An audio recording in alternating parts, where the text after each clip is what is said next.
All right.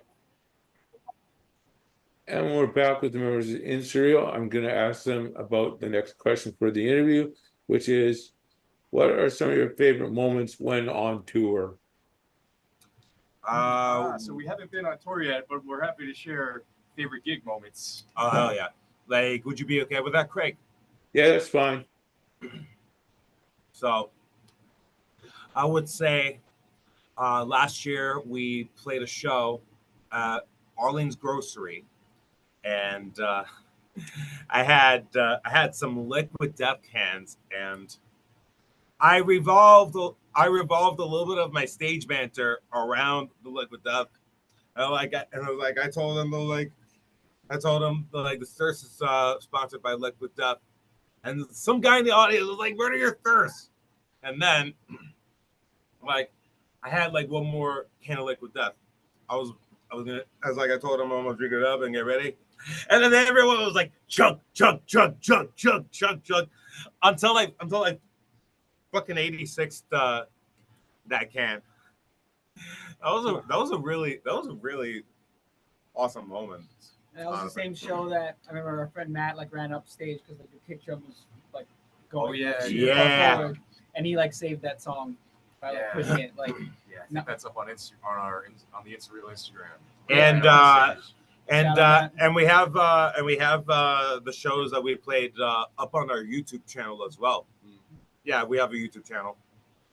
Yeah, I mean, I think the one that comes to mind for me is definitely our most recent show. It was in a place called El Bunker del Diablo, which So sick.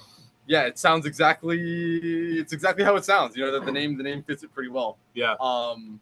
Yeah, a grimy little basement, but people come out to shows like that, and the energy is good. You know, we had a lot of fun. Exactly. Yeah, their AC is also broken. So it was 100 degrees down there, but the vibe was perfect. It was Yeah. like total DIY basement venue. Everything you've ever wanted from a metal show. Like Vibe's great.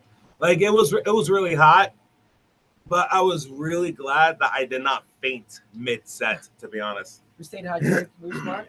that has happened before. Yeah. That happened at the original Back from the Dead Death Fest. Yeah, he went down. He didn't stop playing. Yeah. He lost consciousness, but his hands were still going. What?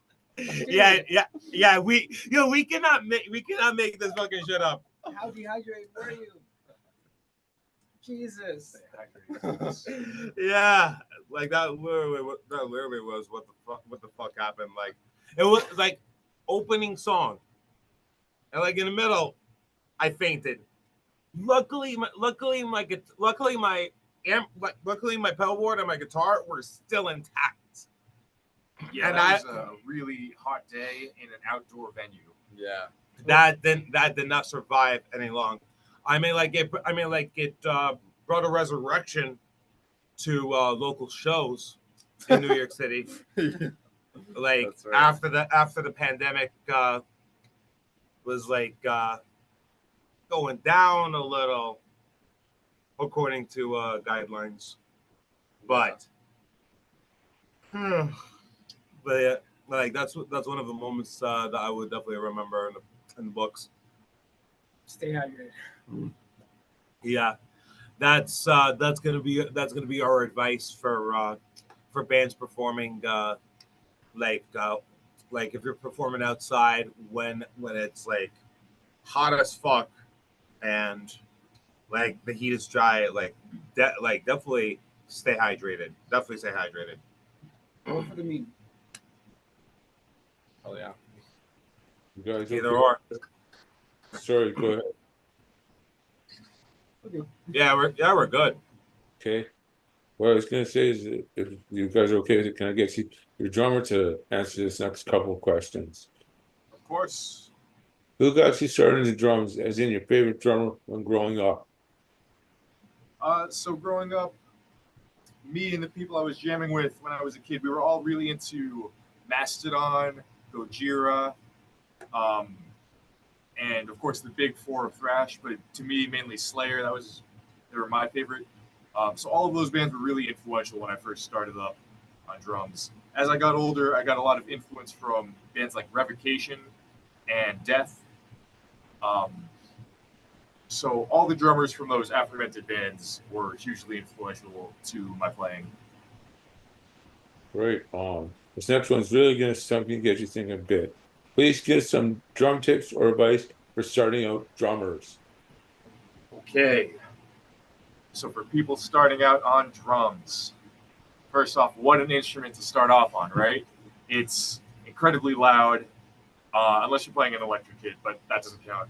So an incredibly loud, large instrument that you're pretty much building a house around yourself. But I would say find something that you really enjoy playing, whatever genre or band it is, and jump right into something that immediately makes you happy to play. Because I think for a lot of new drummers, to go straight into playing like technique or learning the theory or all of the technical things behind learning drums or learning an instrument, I think that unless you're immediately motivated to do that, just jump right into something that is really, really fun and that motivates you to play as much as humanly possible, as much as you can. So have fun with it and play as much as you can. This next one's for the vocalist. Who got you started into vocals and then your favorite vocalist when growing up? Well, I have been singing since I was a little kid. My mom got me vocal lessons in order to help me, and like I've had vocal lessons for years, and like it wasn't. It was other genres like karaoke until I got myself into metal, and like like I've gotten more. I've gotten into metal in middle school, like Guns N' Roses, Black Sabbath, Led Zeppelin, uh, Pink Floyd, Metallica.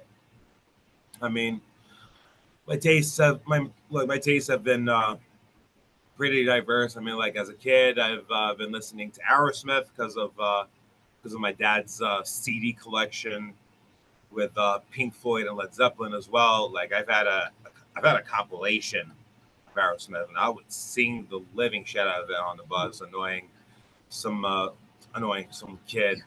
But like with that, Steven Tyler was a favorite growing up. But as I got older, like getting into my thrasher phase, of like any thrash metal vocalist, I would definitely name James Hetfield, Dave Mustaine, Tamaraya, Joey Belladonna, David Sanchez of Havoc, and I would definitely go into the Teutonic Four.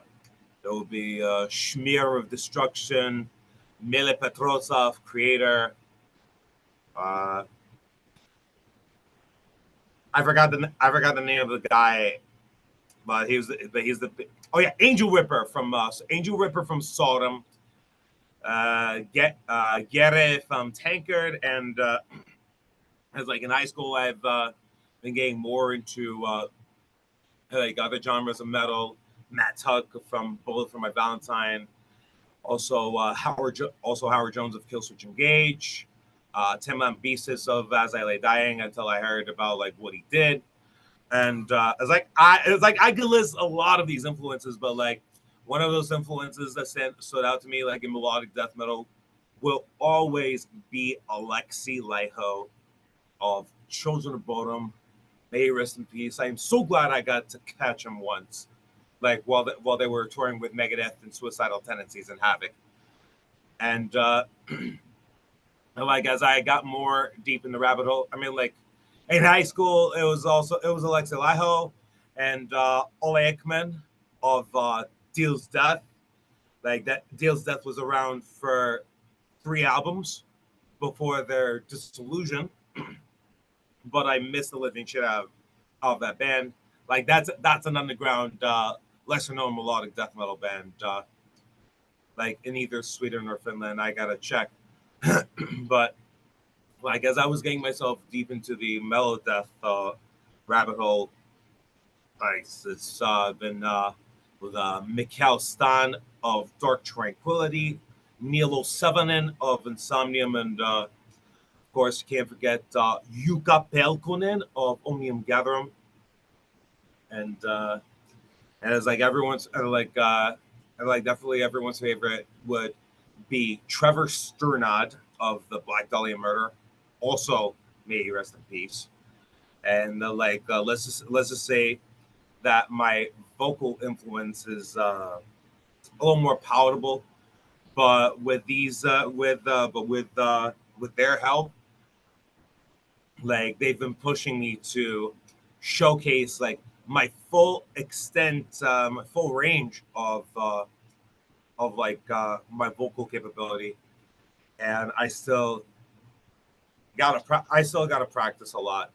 But like I even mutter like my harsh vocals, like especially when writing writing lyrics, and like I could go on and on about my vocal influences.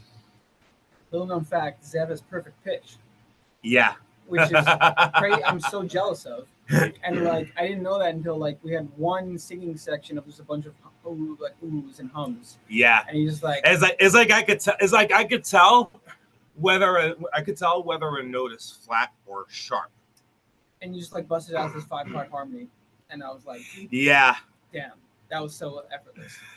We don't sing ever, so I don't know. Maybe we can bust out some vocals, some clean stuff in some capacity at some point. I don't know. Yeah, But yeah, that kind of blew my mind. yeah. I'm jealous. Can I have your perfect pitch, please? Just I know a couple influences that you might have forgot from one from thrash metal, one from melodic death metal that you might be into. Forbidden and Forbidden.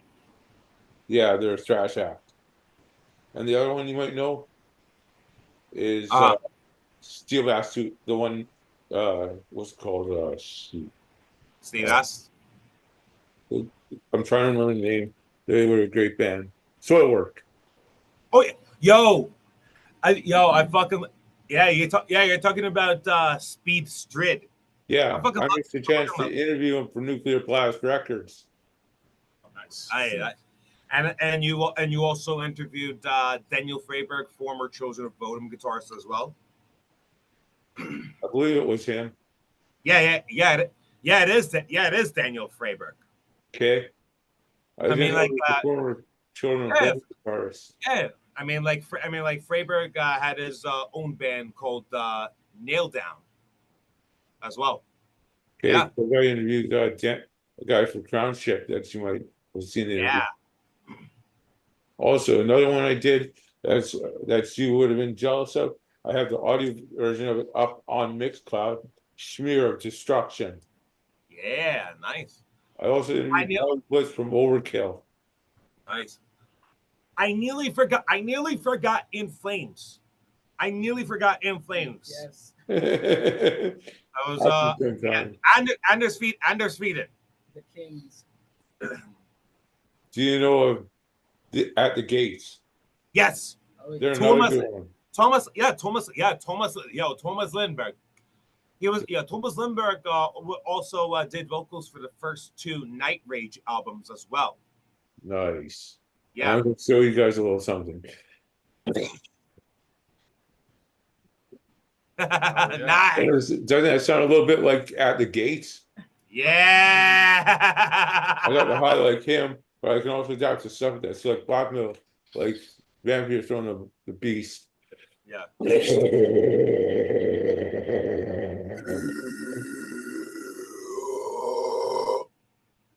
It's not easy to change up the ranges. I could go into stuff like Deicide and all that.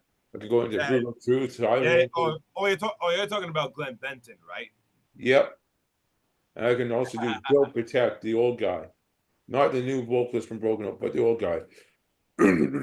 Oh, Chris Barnes? Nah, I honestly don't fuck with Chris Barnes. In my personal opinion, I would definitely say George Fisher is the king of death metal vocals. His harsh vocals are a little more concise, in my honest opinion. All right, I learned from the You're old welcome. vocalists and some of the newer ones. I'm just showing you my depth there. Oh, no, that's some really good shit, Craig. It's Yeah, I've really been good, doing it since I was 16. I'm 48 now. I haven't lost my voice yet. dude. Practice. Listen, practice is perfect, Craig. And this is coming from somebody who recently just started his 30s. Wow. I'm the eldest in this fucking band. And the but I don't look 30, man. funny thing is, I met Trevor Strat twice. I got my picture with him on my Google Photos. I just got to restore it and I'll have it back in my memories. I saw the Black Dahlia Murder when they were last in town on May 25th this year. I gave the new vocalist my condolences. He saw me at the show. He was on a phone call. He's like, "Shit, I see someone I recognize. I got to go." And he hung up on the call. And I came up to him and said, "My condolences, man. I'm sorry you lost Trevor." Yeah. Are you talking about Brian Espach, who stepped up from rhythm guitars to vocals? And he does guitar still. Well, Ryan Knight stepped in for No. Brian's position. Yeah. Okay, because the last time I saw him, it was both Brian on guitar and vocals. Yeah. Yeah, that was before Trevor's untimely passing, though. No, this was when I saw him this year in town. I saw Brian on guitar and vocals. Wait, Brian on guitar and vocals? What happened to Ryan Knight? I'm not sure. I think he's still with them. I think he just does backings now. Yeah, Yeah. I hear that. That's not going to be a really good one for you, my friend. Please give some vocal tips or advice for starting out vocalists. Just listen. Just do what you love. Just do what you love as humanely possible. But when you get into harsh vocals, like not only do you have to understand the vocal theory, you have to understand the music theory as well. This is adding to Mark's advice as well. Like learn as much music theory as you can in sensible portions. Sensible portions. Like don't overload yourself with all the music theory because like you're gonna get yourself lost. But the fundamentals for harsh vocals would be that you will need to warm up your vocal cords as humanely as possible. Like I'm emphasizing humanely because like when you don't warm up and you scream, like your vocal cords are gonna get strained, and you need to lubricate your vocal cords as well.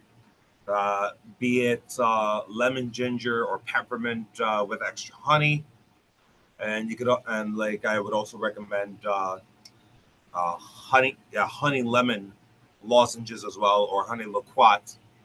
I go in between depending on what's available at your next gas station or bodega. But lozenges, tea, those are good. Those are good for lubricating your vocal cords. And the most important thing is you must hydrate. You gotta hydrate yourself. And before you perform on stage, you must reinforce and uphold a no pre-performance alcohol policy. So definitely no drinking alcohol of any kind before going on stage.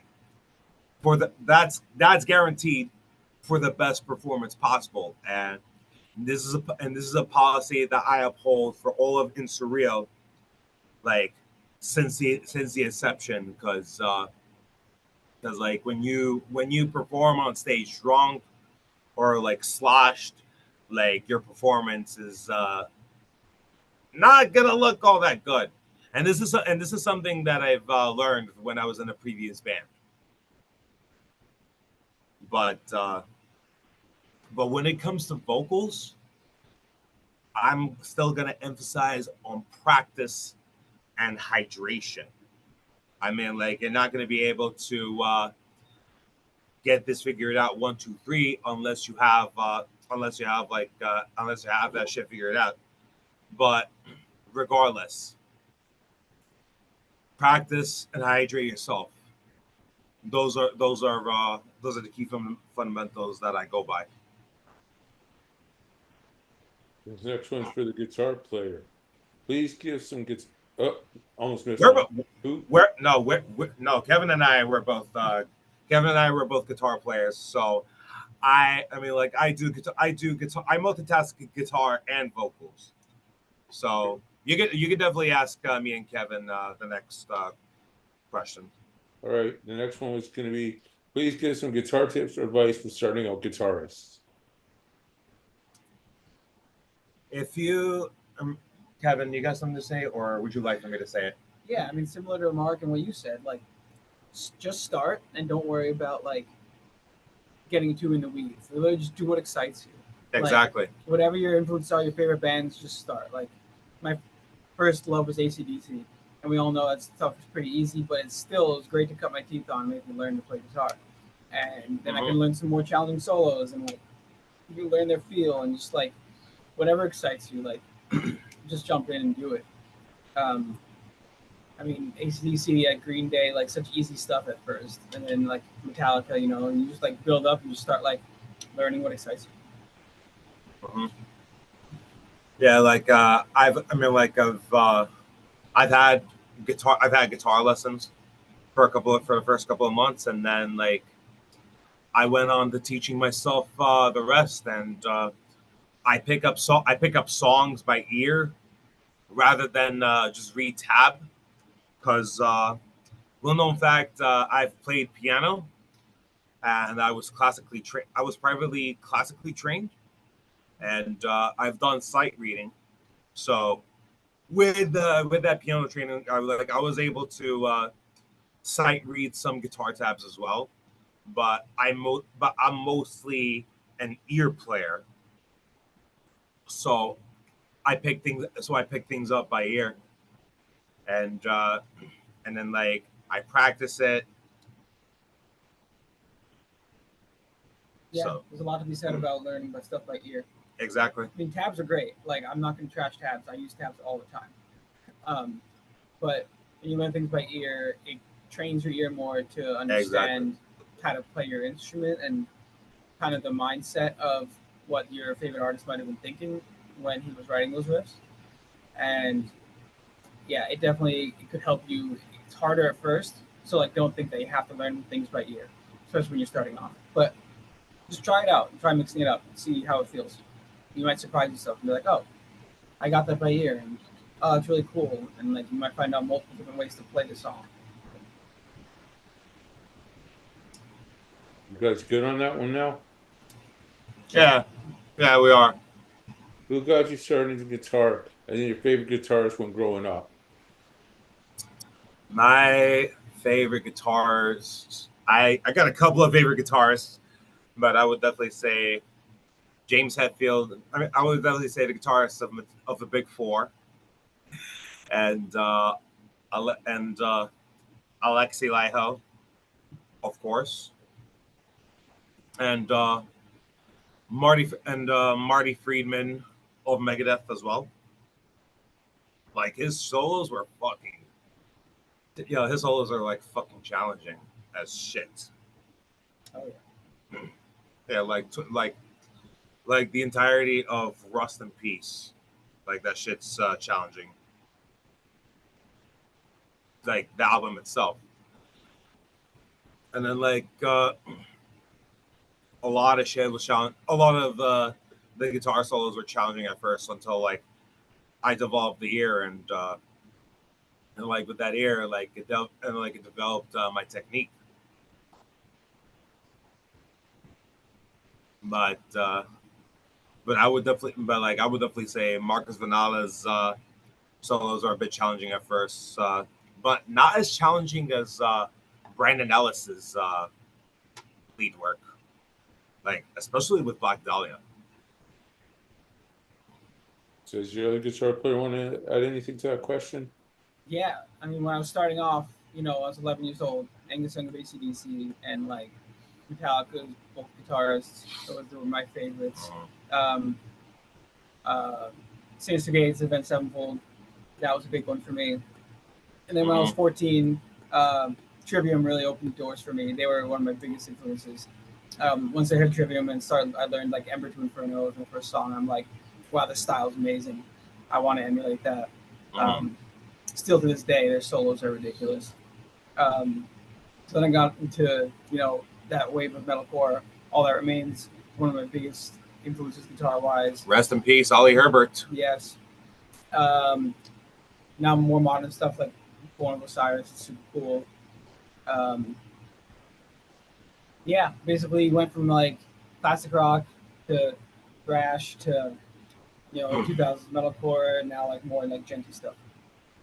I've gone from like classic rock to like a mixture of thrash metal, metalcore, to thrash metal, and then metalcore, and then melodic death metal. Oh yeah, I can't forget Melodeath also. Like In Flames is one of my biggest influences for sure. I love that stuff. You guys have a lot in common. Yeah.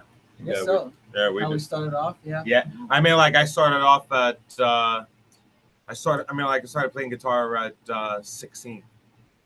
Yeah. Started at 11. Damn. You I've got songs and guitars for both of you that you might have trouble playing. The guy from Broken Hope on Loading and the album Grotesque Blessings. I don't know it. What? Ryan Griffin and Jeremy Wagner. Those two guitarists are insane. What band? Broken Hope. Broken Hope? Yep. Listen to those solos. You'll be blown away by that stuff, man.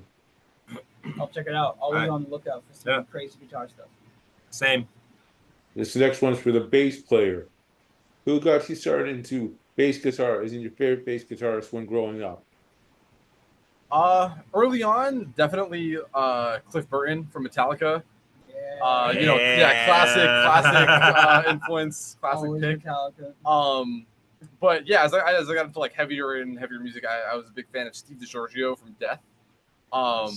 His playing is really cool. A lot of like intricate parts, and also Alex Webster from Cannibal Corpse. Yes. Another like really talented bass player.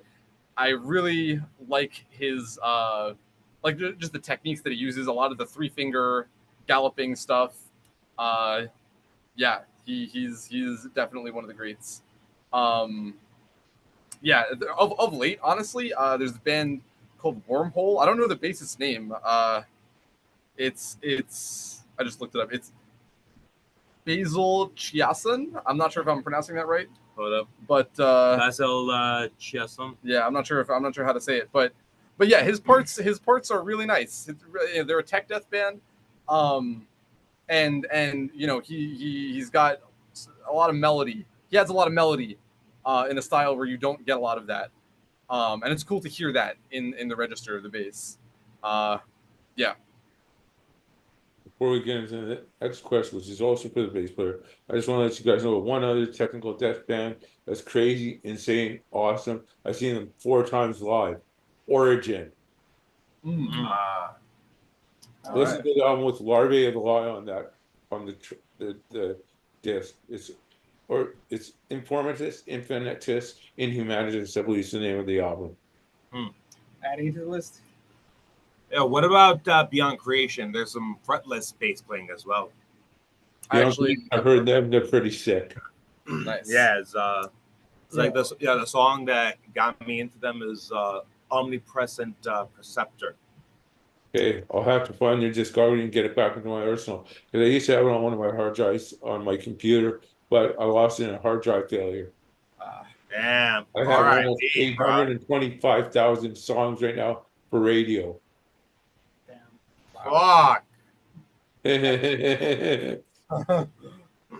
the next one I was going to ask the bass players, please give some bass guitar tips or advice for starting out with bass guitar players. Honestly, I'd say same as what everybody else said. Practice, right? Learn the theory, all that stuff. Number one thing though, I would say make friends with drummers. Mark knows. Everybody's a guitarist, everybody's a singer and a piano player, all that stuff. There are very few bassists and drummers out there. So you're going to find yourself playing a lot of different styles of music. And it's nice to it's nice to build a relationship with somebody that you can lock in with musically really well. Because that's how you learn, right? You can practice a lot, you can learn a lot of stuff, but it's really playing with other people that gives you the skills to play with other people, right? To actually do that on a regular basis. So yeah, definitely cherish those drummer friendships that you'll find. I like that. Good point. Hey guys, just letting you know this, we're almost out of time for this part. I'll get back in with you guys in the third part. I'll finish off the interview there. I'll be back in a few minutes with you guys. All right. Thanks for the heads up, Craig. Sure.